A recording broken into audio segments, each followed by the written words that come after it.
criminal justice, healing, education. Time to awaken the community.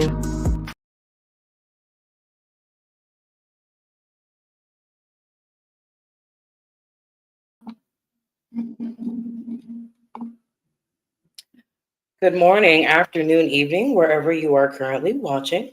As you guys should know, but if you don't know, my name is Holly Sisa. I am the lovely host of this podcast, Morning Mimosas, where, as you guys know, although we value all human life, we value justice, healing, and educating for the Black and minority communities. And people ask me why. I'm a Black and minority woman. So, hey, I can only talk about what I know and what I've been through. So, guys, we have a really special guest today. And another thing I just need to mention real quick, I can't wait to bring back the commercials as soon as Ganilla Crafts comes back. But we have a really special guest today. And guys, I'm always trying to make sure that we're educating in some form or fashion, whether we're telling a story about a case or talking about mental health or, you know, whatever subject we are currently speaking of at the time. But today we have a special treat from Dallas, Texas, Miss Jaslyn Farrow. I am super duper excited to have her on Morning Mimosas today. But before we say hi to her, how about we give her a proper Morning Mimosas welcome? Let's do that, y'all.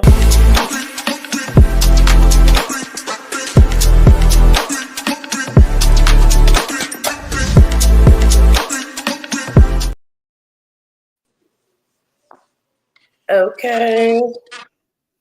Had to bring that back for a little quick. Well, welcome to Morning Mimosas. We're super duper glad to have you today. Thank you so much for inviting me. Totally my honor.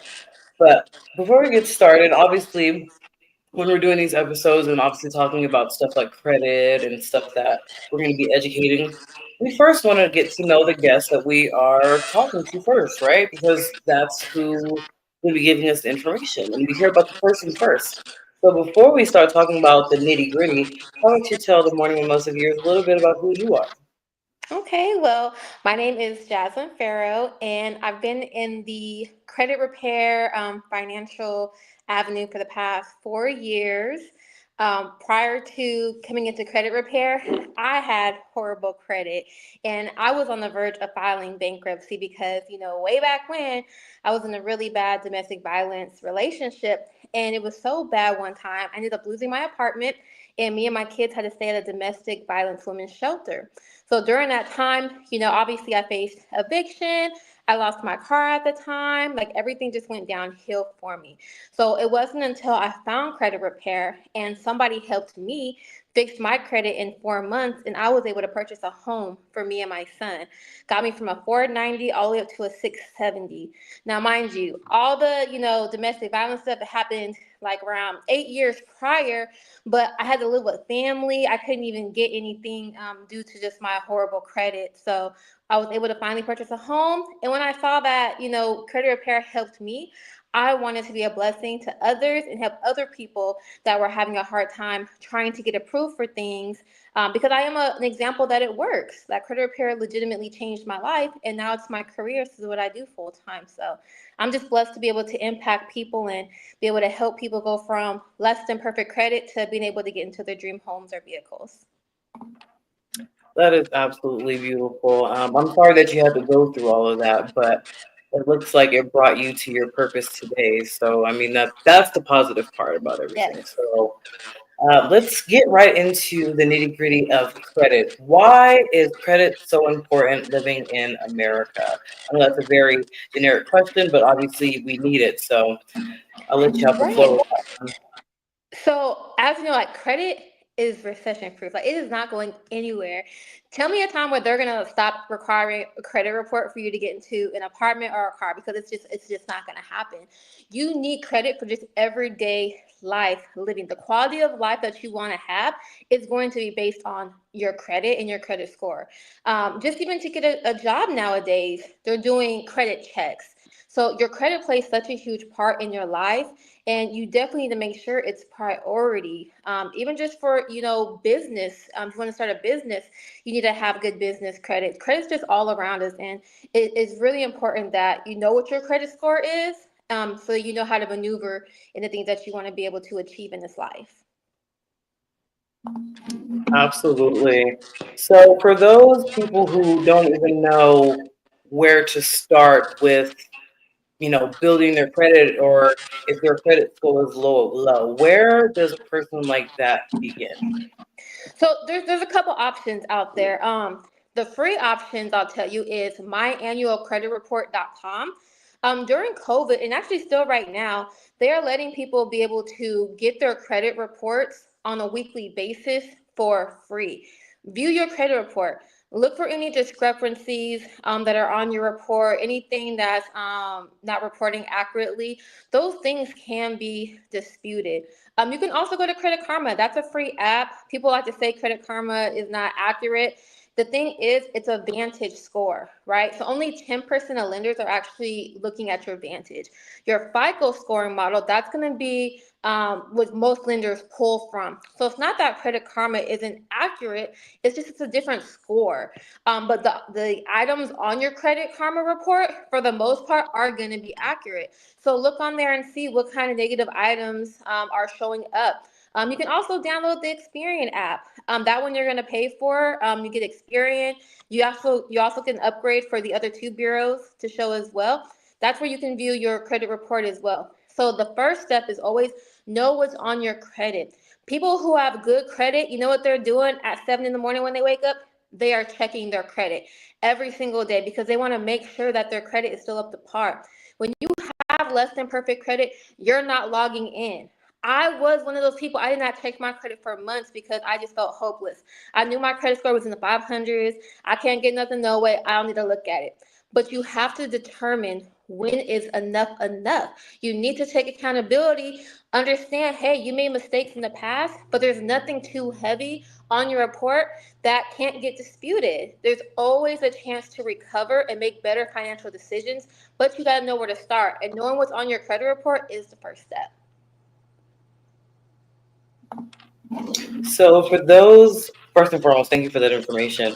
So for those of people that want your kind of services, and before we continue, let me go ahead and show your lovely business here, because I absolutely love the colors. It's like mine. Thank you. Um, so when it comes to the financial services that you offer to your clients, what does that, okay, so I'm gonna give you a quick scenario. Let's just say my credit score is at 490. Okay. And I come to you and I'm trying to figure out how to get it to a 600 because I want to do a first time home buyers program. Perfect. That's a perfect example. So what would you do in that scenario?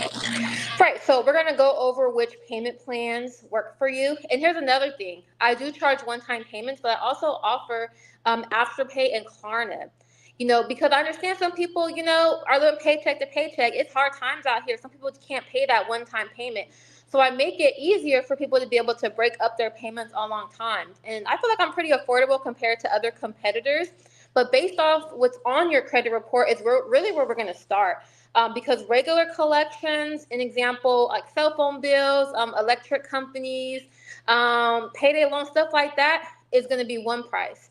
It's going to be higher if you have any bankruptcies, repossessions, evictions, stuff like that, because it's a lot more work I have to do with me and my team. We have to fully give you a credit analysis and find those errors so that when we're disputing with the credit bureaus, we have a higher success rate of getting those items off of your credit. So there's going to be two different plans, just kind of depending on where you fit in. But with my services, you're also going to get a portal. Everything is super duper professional. You get your own portal. I have an app. I have assistants that'll be messaging you if there's anything missing during the onboarding process. You're gonna have your credit monitoring, so we can pull your credit report every 45 days. So we're on it. So it's really everything's really done for you. All you do is complete your onboarding, and I and my team we continue to dispute and remove all those negative items that have been hindering you throughout the process. Then your score will go up. That is absolutely awesome. So I just wanted to mention something that I just heard you say. You were talking about things on your credit, like cell phones. Like for example, if you didn't pay like a Sprint bill, and they took that Sprint bill to collections. Hmm. So how does it work when it comes to getting things like that, or maybe something a little bit more common, like student loans? Like how does that kind of process work for collections like that people want to get, I guess, removed from their credit to, I guess, gain better credit, if I'm making sense. I'm really hoping Right. I So it's just am. all about the disputing process. I mean, 95% of your credit report has inaccurate information. So really what you're doing is you're really just asking the credit bureaus to verify and validate that these accounts truly are yours. It could be just like a misspelling of your name, for example, or a wrong address associated with your account. Or if you're someone who, been a victim of identity theft and something's being reported wrong on your credit report, those are all things that shouldn't be there. So we're just basically asking the credit bureaus to reach out to these collection agencies to verify proof that these items are in fact yours. And if they are yours, make sure that it's still within that reporting period that they're allowed to still come on your credit report. Because I'm going to be honest with you, not everything is going to come off your report. That's just life. I mean, majority of things can come off of your credit report, but just have that expectation that it does not mean that because something comes off your report that it releases all responsibility for you to pay it. No, those debts are still yours. They're just not on your report anymore, so that you're able to look better to lenders, but you still have to pay that. So we get that $3,000 Verizon bill off. You still gotta work something out with Verizon on the back end, make some payment arrangements because you still want to pay your bills. Credit repair is not the magic wand to erase your debt. That's not what it does. All it's doing is basically putting you in a better position to lenders for you to be able to accomplish some goals, but on the backside, still make sure you pay your bills. I'm really glad that you mentioned that, because a lot of people think that credit repair is, oh, if I do this credit repair, this debt will be completely off of my credit and I don't have to worry about it anymore. So please, thank you so much for mentioning that. I'm actually gonna let's actually dive into that so people understand what credit repair looks like. So what you guys are doing is you guys are just what is that, disputing whatever items are on someone's credit, but also reminding your clients that even though, hey, we got this off of your credit, please make sure you're still paying that bill, because it can go back on your credit, correct? Like if you don't. It so only time that happens, and it's very rare that it does happen, is if there's like an address discrepancy. So let's just say there's a bad debt tied to an old address, right? So we were able to get it off. Now let's say that the customer ends up using that same bad address that we already got off their credit profile before to get something. Well, now that address came back on, so now that old collection agency, they can come back and try and reinsert that account because that address is now tying that account to that person, even though that person said, this ain't my account, or you got to prove that it's my account, and that's what's going to happen. So that's the only time something might come on. But just know, if that ever does happen, the credit bureaus are liable to send you a reinsertion letter. But if you do not get a reinsertion letter, then you still can challenge that. So you got to make sure, pay attention to the mail, that if they do have that, because they do have that right, but they have to notify you. If they don't notify you, that's where the problem comes in. And that letter that you mentioned, what kind of letter is that? So it's just called a reinsertion letter. It's basically letting them know, hey, this collection agency, even though before the account had came off, they're going to go ahead and re-put it back on here. And then you have like a certain amount of days to, file against it or whatever. But sometimes that doesn't happen, and it'll still be on the account. So now you got to redispute it and be like, hey, well, you never notified the customer, and then you just have to, try to get it back off. But for the most part, we're using the credit laws, FCRA laws, to make sure that we're able to get these accounts off. Because even though it may be their account, but they could be reporting it not how it's supposed to be reported, and that's where you can get a win and get it removed. I appreciate you explaining that, because I've always wanted to like understand that. But going back to credit, um, so I want you to explain how credit is like used, because a lot of people don't really understand why we need to have good credit. So I feel like this Right. is the perfect time for you to explain why is it that we need good credit? Because there's some people are like, oh, okay, well, I don't need good credit. I can go buy a used car from a private seller, Mm-hmm. or I can, do this. But I just want you Right. to go and explain to the people why is it important that we have good credit? Okay, so for instance, credit is super important because do you want to go to, I don't know, the Benz dealership and go get you a luxury vehicle at a 5% interest rate because now you have a 740, 750 credit score? Or do you want to go to the buy here, pay here in-house financing, get you a lemon bucket, having a 28% APR, and you got to put $1,000 down? And the car is not under any type of warranty. Or do you want to go get an apartment that's in a horrible neighborhood? Yes, it's cheaper, but because of your credit situation, you're not going to have a great lifestyle. Versus if you have good credit, you can have a quality life if you're in a nicer environment or a nicer neighborhood, nicer apartment, because you want to have a higher credit score to be able to get approved. Your credit score comes into play in so many aspects, and it really comes into play when it comes to the interest that you're going to be paying on things, because the interest matters. You can buy a car and you're paying 3 times what the car is actually worth when you have a high interest rate and have bad credit. When you buy a home, you're paying higher interest. You're having PMI insurance based off what your credit is. You're going to be paying double what it's worth. So credit is so important just in our day-to-day life. In emergencies, you need a credit card. You can't get a decent credit card at a low credit score. Like, you got to be able to have a good credit score to be able to get that. Because what if you need tires and you don't get paid for 2 more weeks? But look, you have your credit card that has a $3,000 limit. Now you can go swipe your credit card. It takes care of things when you don't have the cash. They say cash is king, but really credit is, because credit can take you so many more places. Even when starting a business, you're gonna have different expenses. Well, maybe your 9 to 5 isn't covering lifestyle, and then to be able to start a business, but you have good credit. So now you can get high limit credit cards and be able to buy the things for your business. So credit is just so important because you need it for everything. Do you know that when you're getting car insurance, you're paying more in your annual deductible when you have less than perfect credit than someone that has a DUI? Google it. It's real. Like, What? literally, credit is so important. Like, we take it lightly because, let's get real, we weren't really taught credit growing up. I mean, now I'm starting to see in high school they're starting to implement it now. But just like in my generation, I'm sure in your generation, we didn't really know much about credit. We were always told, don't get a credit card. That's debt. You don't want debt. But good debt is good for you. Now, it's not always about your credit score. It's really about your credit profile, what makes a good credit profile. It's all about structure, because you can have a 740 credit score and can't get nothing because you might only have one or two things on your credit report, but you want to make sure that you have a good mixture of credit cards, installment loans. If you have a mortgage, have an auto loan on there. You want to structure your credit report so you do look good to lenders, and making sure you're paying things on time. I know that answers a little bit more than what your question was, but I can like go on with credit all day. So.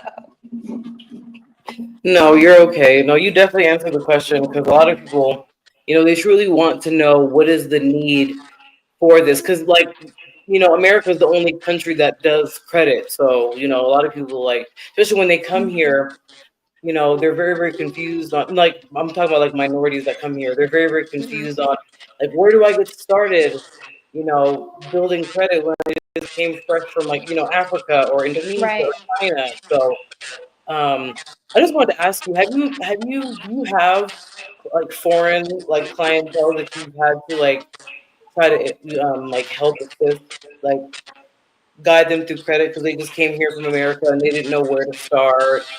Have you ever had any clients like that?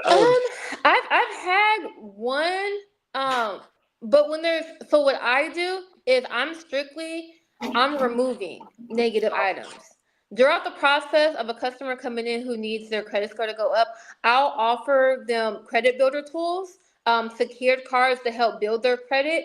But it's not something they need to work one-on-one with me. Now, when someone's coming to me and their credit is just real, real tough, that's where they're gonna get more hands on with me. But for someone who's coming in to the country and they need to start establishing credit, that would be my thing. You need to get you a secured credit card with your bank. Put $300 down, start building that credit. 6 to 9 months of good credit history, they may turn that into an actual credit card, and then you'll have that and start really building. But that would just be my advice for someone who's coming into the country that doesn't have credit, or even somebody who's just turned 18 and they have no credit. First step is get a secure card. Or if there's parents on here listening right now and you have good credit, put your children on your credit cards. Start building their credit now, so by the time they're 18, they have a 700, 740 credit score. Like, start them young so they can start piggybacking off of your good credit so you can set them up for financial success. Period. No, I absolutely agree. So I was actually this is actually gonna be my last question because you actually brought up what I think is very important. Starting when they're young. I know that you specifically focus on credit repair, but why is it that they don't have people like you in these high schools? Because these high school kids don't know anything about their credit, and then they go get a credit card because they get one of those like Discover ones that they get in the mail, right? And then Yeah. they go bonkers, and then their credit gets all well, we cuss on here. It gets fucked up. Um, so what do you like? How do you help? How do you guide a young mind like that made those tough decisions, like tough, I guess, bad decision, I want to say, or a Yeah. youth decision. I want with your how do you help a young one like that? So it would be the same process, right? You just Yeah, let just them know. educating them. Yeah. Yeah, and like I said, I feel like a lot. I think even in Florida, they're like started implementing things in high school where there's like financial literacy classes. I just feel like if everyone gets on board with like our local governments and they just start really implementing that, because I have no problem going into a school. Even my son's high school, he tells all his teachers, "Oh, my mom does credit." Like, he's even sent me some of his teachers to fix their credit. Like, he's my walking billboard. Like, my son will tell everybody. He's in an Uber. He FaceTimes me in an Uber one day. He's like, "Mom, this lady says she needs help with her credit because I told her what she does. Can you help her?" Like, I literally don't have to pay for for ads or nothing. He does it all. But really, just like, it starts at home. Really, it's just like the parents need to be educated. And if you didn't know it because your parents didn't tell you, we have access to YouTube. We have access to books. Learn about credit. Learn about your finances, because now we got to teach our kids, because we don't want our kids going into debt. Like, I was able to buy a house at 30 years old. My brother bought a house at 21 years old. And it's only because, like, we had to show ourselves or teach ourselves how important financial literacy is. And just know, because you made bad mistakes in your early 18s, 20s. Look, I was at Ace Cash Express, always getting payday loans. Okay, they had to keep me out of there. Like, we make mistakes and we learn. The best thing is, it's a no judgment zone. Anything is fixable. We can get it fixed. But it definitely starts at home and teaching our kids, because they're going to tell one of their friends, and then their friends going to say, "Hey, mom, Keyshawn's on his mom's credit card and he's going to have a good credit score. Can you add me on yours?" And then that's going to get them thinking, "Well, shoot, my credit ain't good enough for a credit card. What do I need to do that?" So it all just really starts at home and teaching our children, and our children's going to tell another child, and it just goes on from there. I absolutely love that. So where can all of the Morning Mimosa viewers find you? So I'm really on Facebook a lot. Well, my name is just Jaslyn, Jaslyn, last name Farrow, Farrow. And then my website is www.jv like Victoria, F like Pharaoh, jvffinancial.com. And you can go on there, check out my page, and then the link to my services is there as well. But if you have, questions, feel free to DM me. I'll be on Facebook, so send me a little DM. I can send you a free credit analysis, go over your credit and more in depth, and to see what package is best suited for you. But it's 2025. We're not trying to go into 2026 with bad credit no more. This is the year that we're trying to get approvals and go from approved to denied. So don't stop now. Let's get it done today. Perfect. Well, you guys, all of her information will be listed in the comments during the episode. You guys, thank you so much for watching this episode today. You guys, as you guys know, Morning Mimosa values justice, healing, and education for the Black and minority communities. We'll see you guys next week. Ta-ta. Bye.